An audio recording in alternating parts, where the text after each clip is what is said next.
¿Qué tal, queridos amigos? Sobre el Dios de la religión y el Dios de verdad.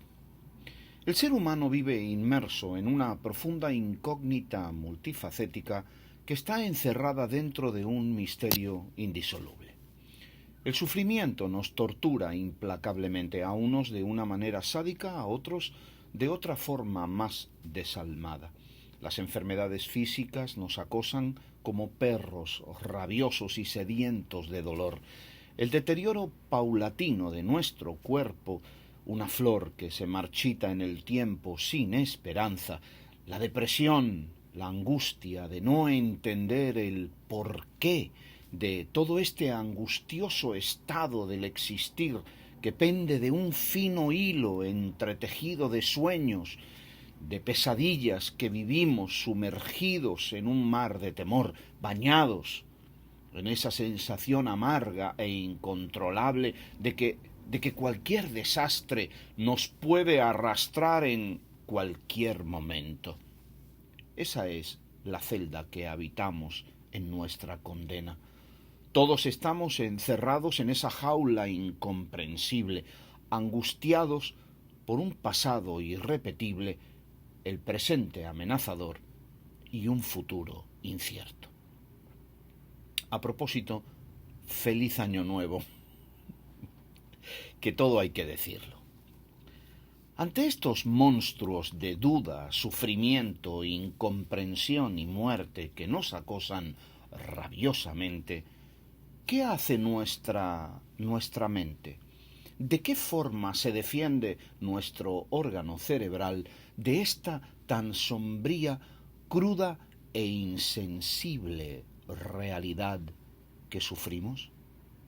Pues se confecciona un Dios hiperpoderoso, quien mediante un sistema de creencias confeccionado a propósito, pretende facilitarnos un significado ilusorio que anestesie las amargas sensaciones de transitar sobre este campo minado, en esta selva amenazante y oscura que llamamos vida, y nos dé aquello de lo que ella carece, esperanza.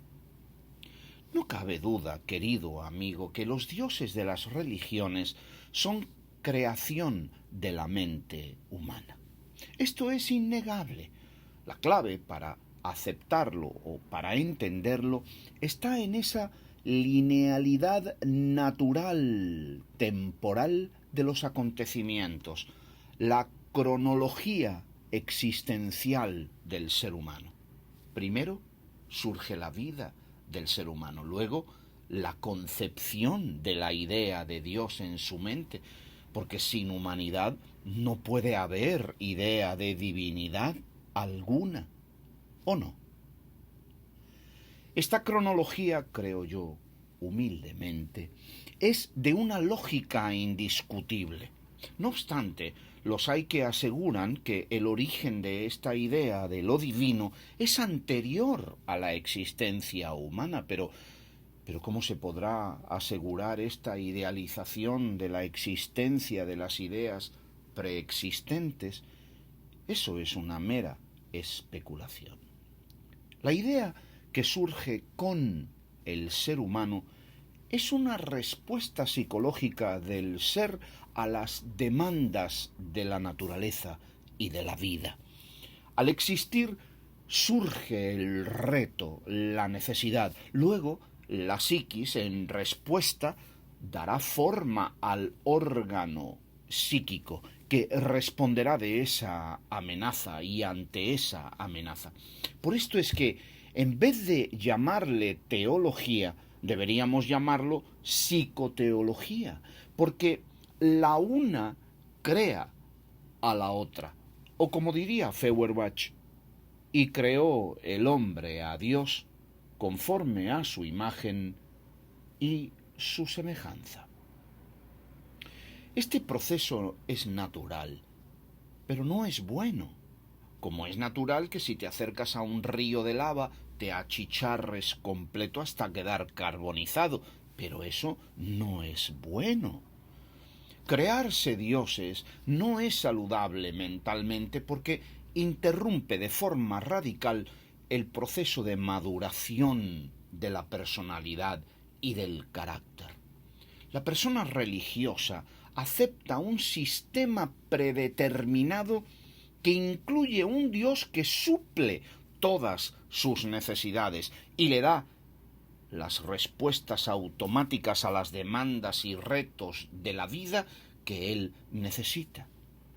Pero todo es una ficción, una creación de su ego, un mecanismo para responder de alguna manera, aunque sea esta mitológica y ficticia, a la presión de las demandas existenciales. Así, la religión que se profesa no es más que una extraordinaria y enorme excusa. Entender, aceptar esta sencilla verdad es la clave para que todo nos encaje en un marco racional, lógico y verdadero. La idea de Dios es creación nuestra. Bueno, no nuestra, sino de otros, porque nosotros ni tan siquiera hemos sido lo suficientemente originales como para crearnos una idea de Dios propia y particular, sino que adoptamos las que ya existen y nos conformamos a ellas como cuando compramos un traje en unos grandes almacenes y ajustamos nuestro cuerpo a su talla. Es interesantísimo investigar cómo la idea de Dios surgió y cómo fue tomando forma a lo largo de la historia del hombre para que nos podamos dar cuenta que Feuerbach tenía razón y que los dioses que hemos creado son, en realidad, el reflejo de nuestras propias ansias de poder, de justificación personal y de anestesia ante el dolor y sufrimiento que nos da la vida y su incomprensión. Desde el dios Anu sumerio a Isis y a Amón del imperio antiguo egipcio, que surgieron como respuesta a las necesidades sociales y culturales de aquellas etnias, pasando por la pretendida singularidad del dios hebreo, quien está completamente obsesionado con su total identificación con el pueblo hebreo y la conquista de unas tierras en las que ese pueblo deba asentarse por mandato divino. ¿Por qué? ¿Cuál es la razón? ¿Cuál es la causa? Pues porque los hebreos sufrían esa obsesión nacionalista, sionista, y la plasmaron indeleblemente en su concepción de Dios, que no es otra cosa sino un alter ego, una proyección del alma judía y sus necesidades, como Odín lo es del alma escandinava, Brahma de la India o Alá de las tribus nómadas de Arabia. Lo dicho hasta ahora puede pasar como una proposición que defiende el ateísmo, pero por favor no se equivoque, porque yo no estoy en contra de la intuición de un Dios de verdad, sino en contra del diosecillo hebreo, por ejemplo, y de su contrapartida novotestamentaria que implica una aparente y bonachona, graciosa divinidad en el sentido amplio del carácter generoso. Y todo esto en apariencia. Un Dios que está dispuesto, el novotestamentario, a concedernos todas las peticiones de nuestro corazón, siempre y cuando, por supuesto, hagamos todo lo que Él y sus representantes autorizados dicen que hagamos, y que esas peticiones que podemos hacer estén de acuerdo con su plan eterno. Yo personalmente estoy en contra de este engaño, pero intuyo un Dios de verdad. No soy ateo. Muchas personas me han preguntado, personas que comparten estos videos y que hacen sus comentarios, me han preguntado, algunos con buena intención y otros con una intención perversa, es decir, unos con sana curiosidad y otros para burlarse. ¿Cómo es el Dios de verdad en el que yo digo intuir, en el que yo digo que intuyo? A los dos les voy a echar mis perlas. Unos se regocijarán, ya lo sé, y otros cumplirán el manifiesto novotestamentario de revolverse y tratar de morder como cerdos rabiosos. También lo sé, no hay problema. Primero, el Dios en el que creo es un completo y total inútil. No me sirve para nada. Y esto, que les confieso que parece un contrasentido total, es precisamente donde reside una verdad fundamental que estimula y hace brillar nuestra dignidad de personas. Dios no nace como un órgano que suple necesidades, ni es un objeto, una palanca que busco para que solucione mis carencias anímicas y físicas y psicológicas. El Dios que intuyo no sirve, porque no es una herramienta, no me es útil, ni para que me explique por qué sufro, ni para que me quite el miedo a la muerte diciéndome que me da vida eterna, ni para contestar mis caprichosas y egoístas oraciones. Tampoco es un modelo de conducta que debo imitar, ni un amuleto para conjurar la aleatoriedad de la existencia, ni una medicina para aliviar mi continuo sentimiento de culpabilidad. En definitiva, el Dios que intuyo no es un Dios religioso. No es un Dios producto de mi mente que lo crea en su afán de defenderse y ocultarse de sus responsabilidades existenciales, sino que lo que me une a esta inconmensurable idea de Dios es el respeto, un profundo y reverente respeto lleno de santidad. ¿Cómo voy a ser yo tan pusilánime, tan cobarde, tan aprovechado, tan vividor, tan flojo y desconsiderado para usar a Dios, para que lave mis trapitos sucios, para que me saque las castañas del fuego y me haga la vida más fácil? ¿Cómo sería capaz yo de hacer eso? No, yo intuyo a Dios y albergo esa preciosa idea en el cofre de mi alma, recubierta de paños de seda pura y flanqueada por los juicios de mi razón pura y de mi razón práctica, como si de un buen amigo se tratara. No me une a él ningún interés en lo absoluto. ¿No es esto hermoso? Intuir a Dios y no pensar en sacar de él ni la menor ayuda, ni la más mínima ventaja, ni en la enfermedad, ni en la salud, ni en la alegría, ni en la tristeza, ni en la pobreza, ni en la riqueza.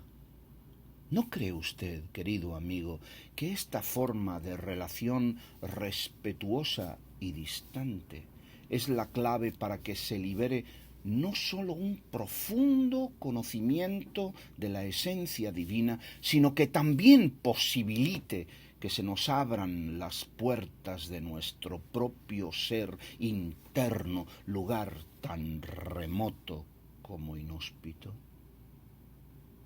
Amigo mío, ¿por qué no trata de aprender a amar al Dios de verdad sin tener en él ningún interés?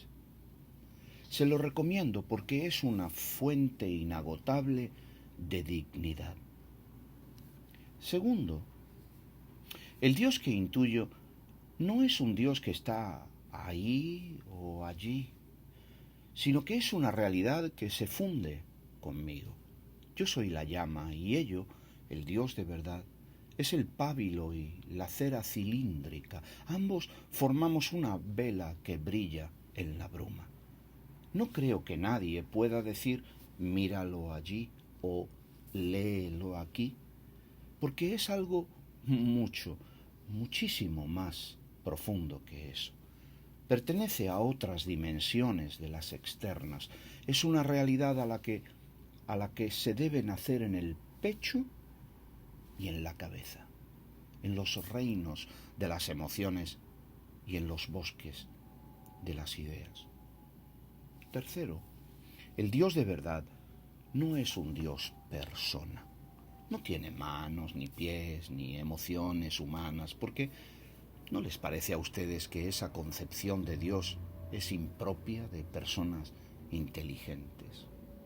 Creer que Dios es espíritu, pero que a su vez tiene manos y boca y es violento y rencorosa, ¿no les parece a ustedes una forma infantil en la que los libros bíblicos nos presentan al Dios hebreo?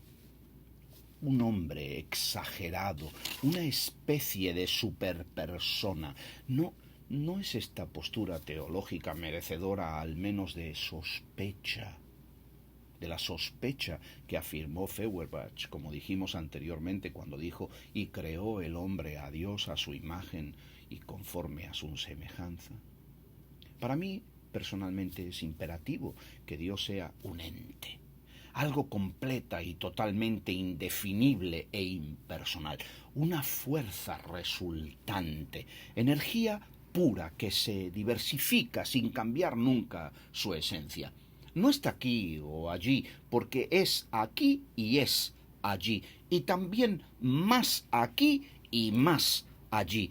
El punto de equilibrio entre la trascendencia y la inmanencia que supera ambas. Afirmación esta que me lleva al siguiente y último punto. Cuarto, el Dios que intuyo es radical y esencialmente incomprensible y no conocible. Ni se le puede conocer, ni se le puede comprender usando la mente humana. ¿Acaso no es esta columna rigurosamente fundamental en el edificio del pensar sobre Dios? Basados en esta afirmación auténtica, ¿cómo se podrá proponer una teología judeocristiana que sea inteligente? ¿Cómo podremos decir, Dios es así, Dios es asá, Dios piensa de esta manera y va a hacer esto o lo otro, siendo hacer un ejercicio que precisa que no haya antes? ¿Y cómo puede no haber si se presume que siempre hay plenitud absoluta en la divinidad? Es todo tan confuso, tan contradictorio y tiene tan poco sentido. En este orden de cosas, yo les preguntaría a los protestantes, ¿podrá encerrarse la expresión de las ideas del eterno Dios de verdad en 66 libros y decir, como se dice mintiendo, que sólo lo escrito en esos 66 libros es la absoluta y precisa palabra de Dios al hombre? ¿Acaso no es esta doctrina protestante de la sola escritura, que pretende ser una lanza al corazón romano católico, un fino palillo de dientes que se rompe con 2 dedos? ¿Se podrá afirmar impunemente esa soberana incongruencia de sola escritura sobre algo que está más allá del conocimiento y de la comprensión humana, porque, como ya se dijo con clarividencia inigualable, mi reino no es de este mundo? Y eso, mis queridos amigos, incluye también, para el que quiera saberlo o aceptarlo, todos los 66 libros de la sola escritura bíblica. Pero también querría decirles a mis amigos católicos, más listos y hábiles que los religiosos judíos, si esto fuera posible en este universo conocido, y más ladinos y truqueros que los mismos protestantes, cosa esta muchísimo más fácil debido a la propia brutalidad teórica de los axiomas protestantes, como hemos visto cuando hablábamos de la sola escritura, que las tradiciones católicas en las que basan su propia existencia no son respaldadas por datos históricos fehacientes y concluyentes, sino en confecciones de sastres teológicos que trabajan a la medida de ideas preconcebidas en corazones hartos de lujuria por el poder mundano. Decir teología, por lo tanto, y decir contrasentido es una y la misma cosa. Porque en la pretendida unión de teos y logos, dos términos griegos, como todos ustedes saben, ya está declarada la más excelsa de las impropiedades, una animalada integral, que se declara en el mismo nombre que se usa, porque theos, cuya etimología proviene de una itematización del protoindoeuropeo deish, derivado de dae, que significa poner, hacer o colocar, no se evoca ninguna resemblanza al ser de Dios, y cuando lo hace es porque nosotros se la colocamos arbitrariamente. Va en directa oposición a la verdad. En palabras, creo, un poco más claras y contundentes, teología es el tratado o estudio logos sobre Dios, algo que es, debido a las características fundamentales del sujeto a estudio, una total y absoluta imposibilidad. Y el que lo hace, o el que trata de hacerlo, naturalmente, está declarando su tontería y su idiotez, ya sea tontería protestante o tontería católica. Ante el Dios religioso que fue y es creado por nuestra astuta y asustada mente, les propongo la intuición que se da cuenta de un Dios absoluta y radicalmente no religioso, un Dios inútil, como debe ser, e incomprensible, como debe ser, pero real. Porque la religión, deberíamos entenderlo, es la auténtica enemiga natural no sólo del Dios de verdad, sino del crecimiento y la maduración del ser humano. Por eso es que Jesucristo era radicalmente antirreligioso. Y es lo que cualquier persona que quiera buscar al Dios verdadero debe ser. Total y radicalmente antirreligioso. Les doy las gracias y les deseo un feliz año 2016 y espero que estas reflexiones hayan sido de beneficio a los que son afines a mi pensamiento y que enerven hasta el paroxismo a los que, con todo el derecho, aman y siguen obediente, diría borreguilmente, a un Dios religioso. Si se meten conmigo no es porque yo no me lo busque. Amigo mío, ¿por qué no trata de aprender a amar a un Dios de verdad sin tener en ello interés alguno en absoluto? Se lo recomiendo porque esa es una fuente inagotable de dignidad. Gracias.